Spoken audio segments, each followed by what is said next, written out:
Okay, may ginagawa po tayong amplifier ngayon. Ang tatak nito ay, ano ba tatak? DV. So, ayan ang itsura niya. Ayan, yung mukha niya. Yung front. So, ang problema niya ay ngungo. So, i-testing natin kung bakit siya ngungo. So, mga ka-technician, may nakita akong sira. Ang value nito mga ka-technician, no? Makikita nyo, ang value ng resistor is yellow. Kita ba?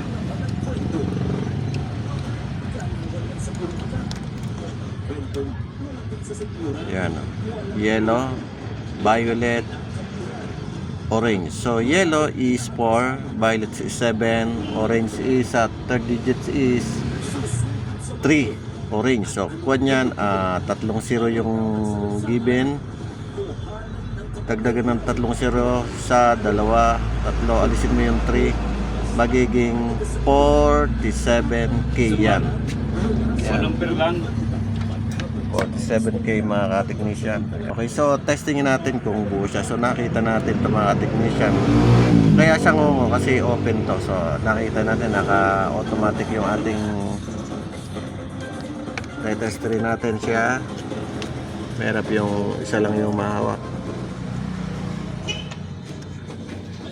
Pag ganyan para yan, kita ba?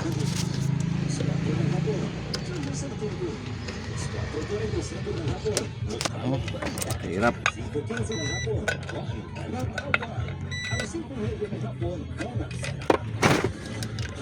Dali lang mga ka-technician para makita nyo kung paano naging sira. Inangat ko na yung resistor. Ayan, ayan.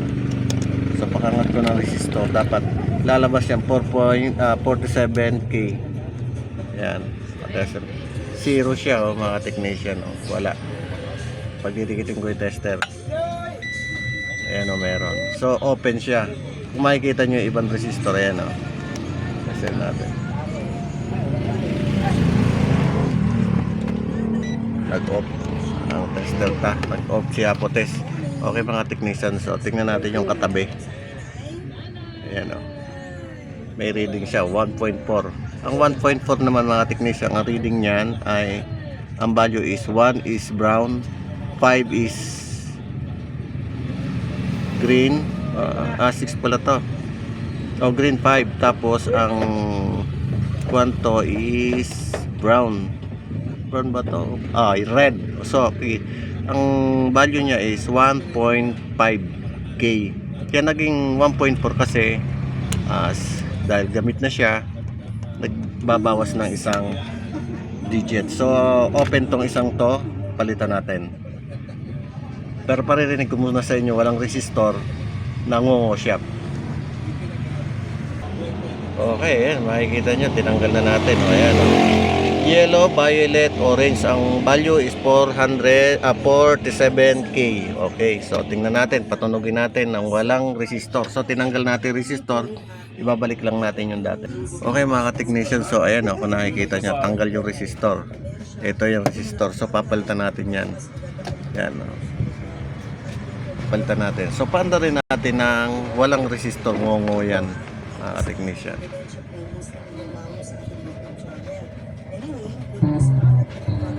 Diba ngongo siya?